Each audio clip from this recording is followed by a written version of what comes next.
course of his career. It's a fly ball to left center field by Trout. Sending back Hayes near the wall. That ball is gone. Mike Trout is at the first home run of the season. Ladies and gentlemen, welcome back to our series of 30 teams in 30 days, where I give us a different team to preview each day as we count down to opening day. We are now 27 days away from first pitch, and today we're talking about the Los Angeles Angels. Well, last season wasn't exactly the sunniest in SoCal. LA went 63-99, 10 wins less than 2023, finished last in the AL West, and missed the playoffs for the 10th straight season, the longest active playoff drought in baseball. And over the offseason, a fair amount of players made their exit from Hollywood, like Brandon Drury to Chicago, Kevin Pillar to Texas, and Griffin Canning to Atlanta. But the Halos were incredibly busy this offseason. They got a multitude of new players, including Yusei Kikuchi from Houston, Jorge Soler from Atlanta, and Kenley Jansen from Boston. This isn't even half of the players they signed. They did a lot. Now let's talk about the Angels farm system. For the sake of continuity, I will be using MLB Pipeline's rankings throughout this series and updating them when the new rankings are released. Pipeline currently has the Angels farm system ranking second from the bottom in baseball, and they have two prospects in the top 100. Caden Dana at 78, and their top prospect Christian Moore comes in at 68. But there might be a light at the end of this tunnel. LA has the second pick in the MLB draft.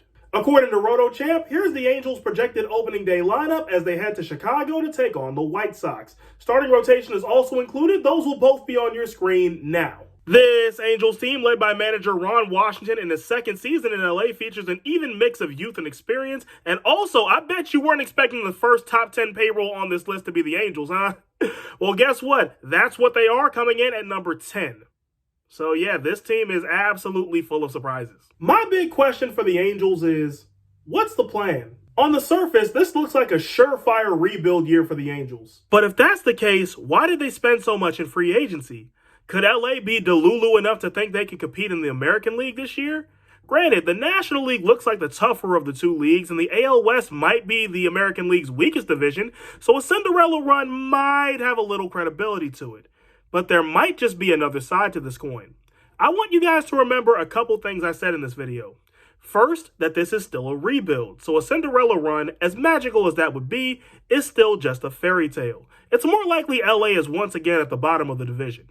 Secondly, the Angels farm system is the second worst in baseball, and it needs a complete facelift. And now the Halos have the means to do just that. It's looking like the most exciting day of the year in Anaheim is going to be July 30th because the Angels are going to be setting off some fireworks.